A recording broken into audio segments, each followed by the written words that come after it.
Dr. Celia Williamson's life is dedicated to helping victims of sex trafficking, victims who have suffered through unbelievable trauma like this. Every day you go in and sometimes you're raped and you're beaten, or sometimes your trafficker has to punish you and chain you outside on the porch naked all night in the winter because you defied him and broke the rule.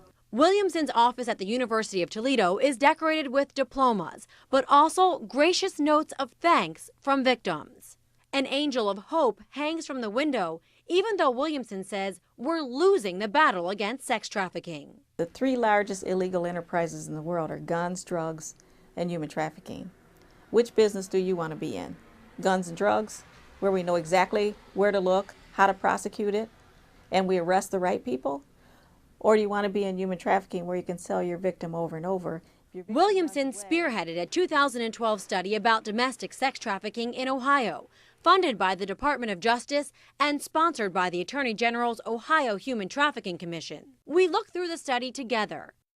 And as we printed off the pages, there were more questions than answers. Like who's buying sex from children in our community? The pervert living under the bridge doesn't have money. So who's purchasing? Men. Victims in the study identified city employees, police officers, lawyers, social workers, politicians, priests, and accountants. So I talked to Attorney General Mike DeWine about it. It was quite shocking when we looked at that report where many of the victims reported that the people who were purchasing sex were involved in law enforcement. As the state's lead attorney, can you tell me why aren't we prosecuting people who are buying sex?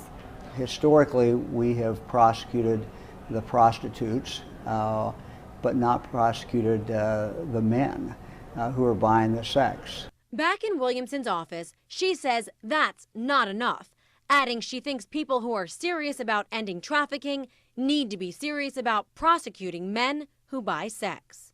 If you end demand, you end trafficking. If you try to bite into supply all the time, there always will be supply.